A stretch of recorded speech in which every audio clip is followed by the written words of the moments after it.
অস্ট্রেলিয়ায় কিন্তু যে চুল কাটে নাপিত, তার যে মাইগ্রেশনের জন্য যে পয়েন্ট, সেটা পিএইচডি ডিগ্রিদারীদের চেয়েও বেশি। কারণ ওরা হলো স্কিল লোক চায়, কাজের লোক চায়। তুমি যে কী করবা, তোমার কি সার্টিফিকেট আছে, ওরা কেয়ার করে না। শুধু আমরা যে কাজের লোক সৃষ্টি করতে পারি এবং এদেরকে ট্রেনিং করে বাইরে পাঠাইতে পারি, বিরাট সুযোগ আছে এখন। জাপানে অনেক সুযোগ, অস্ট্রেলিয়ার সুযোগ, ইউরোপের সুযোগ, কারণ ওখানে লোক সংখ্যা কমে যাচ্ছে। আমাদের এই সুযোগগুলোকে যদি আমরা কাজে লাগাইতে পারতাম, ভবিষ্যৎ বংশধরকে ট্রেনিং করে, তাহলে এদেশ বদলে যেত। এবং আমারও বলছে যে আমাদের ওই নলেজ সোসাইটির দিকে যেতে হবে, লেবার ইন্টারনেশনাল থেকে বেরিয়ে আসতে হবে। এবং এখানে নেতৃত্ব না দিলে এটা আগাবে না, যা আছে এইভাবে থাকবে। আমাদের স্যাক্রিফাইস করতে হবে, স্যাক্রিফাইসের দিকে যেতে হবে। জাতিগতভাবে যদি আমরা কিছু লোক স্যাক্রিফাইস করি, তাহলে ভবিষ্যৎ জেনারেশন আমাদের অনেক এগিয়ে যেতে পারবে। অস্ট্রেলিয়ার শিক্ষা ব্যবস্থা এবং বাংলাদেশের শিক্ষা ব্যবস্থা, এই দুইয়ের মধ্যে উল্লেখযোগ্য তফাৎ কি আছে বলে আপনি মনে করেন, আর কি করলে আমরা তাদের সমান হতে পারি? ধন্যবাদ। আমি আগেও বলেছি একটু যে অস্ট্রেলিয়া স্কুলে শিক্ষকতা করার জন্য কীভাবে উৎসাহিত করা হচ্ছে ভালো ছাত্রছাত্রীদেরকে। কারণ প্রাইমারি সেকেন্ডারিতে ভালো ছাত্র না হয়, তাহলে হাই স্কুলে বা ইউনিভার্সিটিতে ভালো ছাত্র আসবে না। সুতরাং শুরু করতে হবে ওখান থেকে। বাট আলটিমেটলি যে আমাদের জাতির যে ক্রিয়েটিভিটি, আমাদের যে সৃজনশীলতা, এটা কিন্তু বিশ্ববিদ্যালয়ের পর্যায়ে যে এটা পরিস্ফুটিত হয়। এটা ওখানে যে একটা আকার ধারণ করে, ওখান থেকে একটা পরিবেশের মাধ্যমে ওখান থেকে এটা ছড়িয়ে পড়ে। নলেজ ক্রিয়েশনে বাংলাদেশের যে ম্যারিট ছিল বা ম্যারিট আছে, এর ধারে কাছে আমরা ব্যবহার করি না এটা। অস্ট্রেলিয়া নলেজ ক্রিয়েশনের দিক থেকে, ইনোভেশনের দিক থেকে, রিসার্চের দিক থেকে তাদের জনসংখ্যার তুলনায় তারা অনেক বেশি এগিয়ে গেছে। অস্ট্রেলিয়ার মানুষের কিন্তু খুব কম মানুষ সেখানে, কিন্তু তারপরেও শিক্ষা দীক্ষার কারণে, জ্ঞান বিজ্ঞানের উন্নতির কারণে, গবেষণার কারণে তারা অনেক এগিয়ে গেছে। আমাদের দেশে এই গবেষণার দিকে যেতে হবে। গবেষণা বলতে আমি একটা জিনিস এখানে বোঝাতে চাচ্ছি, সেটা হলো যে আমাদের দেশ এখনও কিন্তু লেবার ইন্টেন্সিভ ইকোনমির মধ্যে আছে। আমাদের এখানে কায়িক শ্রমের মাধ্যমে আমাদের এখানকার শ্রমবাজার টিকে আছে। এখন যে অবস্থায় আমরা আছি, আমাদের যদি কোনো সম্পদ থেকে থাকে বাংলাদেশ, সেটা মানব সম্পদ। আমাদের মানুষ আছে, পৃথিবীর অনেক দেশে মানুষ নাই, তারা মানুষের হাহাকার করতেছে। আমরা যদি মানুষ সম্পর্কে প্রকৃত অর্থে কর্মক্ষম, দক্ষ, ভালো মানুষ তৈরি করতে পারি এবং দেশে বিদেশে তাদের কাজে লাগাই, আমাদের দেশে এগিয়ে যাবে। এই জন্য যে গবেষণার প্রয়োজন, গবেষণার কথাই আমি আলটিমেটলি বলবো যে গবেষণায় আমাদের পিছিয়ে আছে। বাংলাদেশ থেকে একটাও Q1 জার্নাল পাবলিশ হয় না। Q1 জার্নাল হচ্ছে যে সমস্ত গবেষণা পত্রিকা দুনিয়া প্রকাশিত হয়, তার চেয়ে সবচেয়ে উচ্চমানের। তারপরে Q2, Q3, বাংলাদেশে একটাও বেরোয় না। এবং বাংলাদেশে গবেষণার জন্য যে কালচার, সেটাও নাই।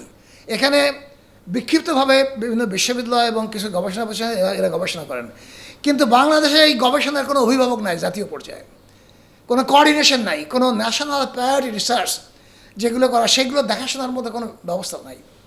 এমনকি বিদেশে আমাদের মতো যারা আছে, যারা NRB, নন রেসিডেন্ট বাংলাদেশি, যারা বাইরে অনেক ভালো ভালো গবেষণা করেছেন, তাদেরকে এদেশে কাজে লাগানোর মতো কোনো ব্যবস্থা করা হয়নি, প্ল্যাটফর্ম তৈরি করা হয়নি, কোনো সিস্টেম করা হয়নি। মানে এত সুযোগ থাকার পরেও আমরা কিন্তু, আমাদের দেশ কিন্তু বঞ্চিত। এবং এগুলো করা খুব যে কঠিন কাজ তা না, কিন্তু এগুলোর জন্য উদ্যোগ নিতে হবে কাউকে, এবং বিশেষ করে সরকারকে এই বিষয়গুলো ভাবতে হবে।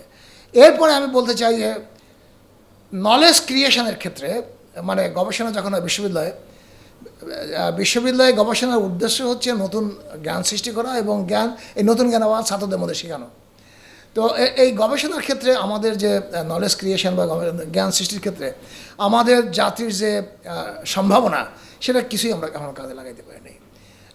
এটা মানে এমনি অটোমেটিক যেগুলো হচ্ছে সেগুলো হচ্ছে, কিন্তু প্ল্যান পরিকল্পনা করে তাদেরকে মেনটেনিং করা, তাদেরকে ফান্ডিং দেওয়া, তাদেরকে গাইড করা এবং ভবিষ্যৎ গবেষক সৃষ্টি করার জন্য ট্রেনিং প্রোগ্রাম চালু করা, এগুলোর ক্ষেত্রে কিন্তু আমরা তেমন কোনো ব্যবস্থা নিতে পারি না। যার কারণে অস্ট্রেলিয়া এই সমস্ত বিষয়ে অনেক এগিয়ে গেছে। অস্ট্রেলিয়ায় যদি একজন ছাত্র PhD ডিগ্রি অর্জন করে, সে হয়তো Q1 জার্নালে, টপ র্যাঙ্কিং জার্নালে হয়তো তার 3, 4, 5, 6টা আর্টিকেল পাবলিশ হয়ে যায়। আর বাংলাদেশে আমি দেখেছি PhD করছে, একটাও জার্নালে আর্টিকেল পাবলিশ হয় নাই। এটা মানে খুবই দুঃখজনক। এবং বাংলাদেশের মতো একটা দেশ, যেখানে এত পটেনশিয়াল, সেখানে এইভাবে সস্তায় পিএইচডি ডিগ্রি দিয়েছে। এখানে এমনকি অনেক লোক আছে যারা হয়তো বিশ্ববিদ্যালয়ে না যেয়েও পিএইচডি ডিগ্রি পেয়ে গেছে। কীভাবে পাচ্ছে আমি জানি না। আপনারা জানেন পুলিশে চাকরি করে পিএইচডি করতেছে, অন্যান্য চাকরি করে পিএইচডি করছে, হয়তো বাড়িতে আগায়ও দিয়ে আসছে পিএইচডি তাদেরকে। তো এখান থেকে আমাদের বেরিয়ে আসতে হবে। আমরা জাতিকে ধোঁকা দিতে পারবো না আর বেশি দিন। যুব সমাজ, ছাত্র সমাজ এরা অনেক কিছুই বোঝে এখন জেনজি থেকে শুরু করে তারা এখন বিভিন্ন জায়গায় কানেক্টেড। তারা ওই আকাঙ্ক্ষা নিয়ে চায় যে আমাদের যে মর্যাদা থাকার কথা ছিল সেই মর্যাদা আমরা যেতে চাই। আমরা কারো পদানত হয়ে থাকতে পারি না। আমরা কি এটা করতে পারবো? আমরা করতে হবে আমাদের। অন্যরা বলে আমরা কেন পারবো না? আমাদের সেই মনোবল, সেই দৃঢ়তা নিয়ে এই ভবিষ্যৎ বংশদেরকে নেতৃত্ব দিলে এবং গবেষণার ক্ষেত্রে, জ্ঞান সৃষ্টির ক্ষেত্রে যারা গবেষক তাদের যদি অগ্রণী ভূমিকা পালন করেন, প্রাতিষ্ঠানিকভাবে এটাকে যত্ন নেওয়া হয়, তাহলে আমি আশা করি এটা হয়তো কয়েক বছরের মধ্যে আমরা আস্তে আস্তে এগিয়ে যেতে পারবো। আমাদের চেয়ে পাকিস্তান এবং ভারত, শ্রীলঙ্কা অনেক এগিয়ে গেছে, কিন্তু আমরা কেন যেন এই 54 বছর পরে এখনও আমরা আগাইতে পারি না। আমাদের প্রায়োরিটি কেন যেন সবসময় রাজনীতি, রাজনীতি আর রাজনীতি। রাজনীতির বাইরে যে কিছু আছে বাংলাদেশে, এগুলো তেমন কোনো গুরুত্বই নাই। এই ঘুরে ফিরে, কিন্তু এই যে গবেষণার ব্যাপারে আপনার কোনো তেমন আলোচনা শুনবেন না। এবং গবেষণা যারা করে আমাদের বাংলাদেশে, আপনারা জানেন বাংলাদেশে একটা পুরস্কার আছে 21 পুরস্কার, তাই তো? 21 পদক। 21 পদকের মধ্যে এই কী বলে, একটা ক্যাটাগরিতে আছে 7টা পুরস্কার। ওই তার মধ্যে গান, তারপরে সুর, নাচ, তারপর এরকম আছে না? আর একটা শুধু একটা ক্যাটাগরি 7টা পুরস্কার, 7 জনে পাবে। আর বিজ্ঞানের জন্যে, গবেষণার জন্য আছে একটা। যে দেশ গবেষণা এবং বিজ্ঞানকে সম্মান দেবে না, বিজ্ঞানীদেরকে সম্মান দেবে না, সে দেশ বিজ্ঞানে আগাবে না। কারণ এখানে ভবিষ্যৎ বংশ আগাবে না, কারণ তারা দেখে যে এটা কোনো মূল্যায়ন নেই এদেশে। যখন করোনা ভাইরাস হয়েছিল, মানুষ যখন বাঁচার জন্যে হাই হাই করতো, ভ্যাকসিনের জন্য কান্নাকাটি করতেছিল, তখন তো মানুষ কোনো সিনেমার অভিনয়ের নেতার কাছে যায় নাই, কোনো খেলাধুলার বড় প্লেয়ারের কাছে যায় নাই, তখন তো কোনো রাজনীতিবিদের কাছে যায় নাই। মানুষ গেছে কার কাছে? বিজ্ঞানীর কাছে গেছে, যে তোমরা আমাদের একটা ভ্যাকসিন বের করে দাও। ভ্যাকসিন বের করে দিল, মানুষ এই মহামারী থেকে মুক্তি পেল। কিন্তু যে ব্যক্তি ভ্যাকসিন পাইল, সে কয় টাকা বেতন পায় এই বিজ্ঞানীর? আর যে ব্যক্তি খেলাধুলায় নাম করছে, সে কত টাকা আয় করে? যে ব্যক্তি অভিনয়ে নাম করছে, সে কত টাকা আয় করে? দেখেন, যে সমাজ যাদেরকে মূল্যায়ন করবে, সেই সমাজে ওই জিনিসটাই বেশি ফলবে। কারণ আমরা যদি জ্ঞান বিজ্ঞানে আগাইতে, আমাদের জ্ঞান বিজ্ঞানকে কদর করতে হবে, মর্যাদা দিতে হবে, তাহলে এটা আগাবে। যেখানে বিজ্ঞানীদের, গবেষকদের মর্যাদা দেওয়া হয় না, সেখানে বিজ্ঞানী গবেষক আগাবে না, জন্মাবে না, এটা স্বাভাবিক ব্যাপার। তো আমরা মনে করি যে আমাদের জাতির প্রয়োজনে এখন এই বিষয়গুলো আমাদের গভীরভাবে চিন্তা ভাবনা করা দরকার। এবং আমি মনে করি যে এখন যেহেতু নির্বাচিত সরকার আছে, ওনারা এই বিষয়গুলো আগাইতে পারেন। এবং আমি ব্যক্তিগতভাবে মনে করি এক্ষেত্রে যদি আমার কিছু করা থাকে, আমি সেখানে করার জন্য তৈরি আছি। আমার পক্ষ থেকে, আমার দুনিয়ায় আমার বিরাট নেটওয়ার্ক আছে, একাডেমিক নেটওয়ার্ক। আমি বিভিন্ন প্রফেশনাল সংস্থার সাথে আমি জড়িত। আপনার জানেন এই যে গত বছর আমাকে ইন্ডিয়া থেকে Indian association for reliability and statistics থেকে লাইফ টাইম অ্যাওয়ার্ড দেওয়া হয়েছে। আমি সাউদার্ন কুইন্সল্যান্ড ইউনিভার্সিটির প্রফেসর এমিরেটাস। ওই বিশ্ববিদ্যালয়ে আমার নামে প্রফেসর শাহজাহান খান একটা স্কলারশিপ আছে, যে স্কলারশিপ ওখানকার ছাত্রদেরকে দেওয়া হয় উচ্চশিক্ষা অর্জন করার জন্যে। আমাকে অস্ট্রেলিয়ার সরকার, অস্ট্রেলিয়ার সবচেয়ে বড় যে উপাধি সিভিলিয়ানদের জন্যে, অর্ডার অফ অস্ট্রেলিয়া মেডাল, সেটা আমাকে দিয়েছে আমার কাজের স্বীকৃতি স্বরূপ। সুতরাং আমি মনে করি এইসবই আমি বাংলাদেশের জন্য, বাংলাদেশের গবেষকদের জন্য, বাংলাদেশের উচ্চশিক্ষার জন্য আমি কাজে লাগাতে চাই, আমাকে সুযোগ দেওয়া হলে। এবং আমার মতো আরও অনেকে আছে যারা বাইরে আছে বা দেশে আছেন, তারাও করবেন। কিন্তু সেই পরিবেশ, আমাদের একটা কালচারাল শিফট দরকার। আমাদের কাজের এবং গবেষণার কালচারটাকে পরিবর্তন করা দরকার। এখানে শুধু টার্গেট দিয়ে দিলে হবে না।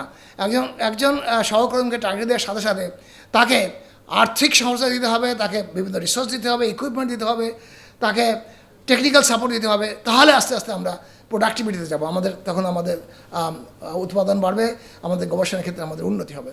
এই বিষয়গুলো সামগ্রিকভাবে আমাদের দেখা দরকার।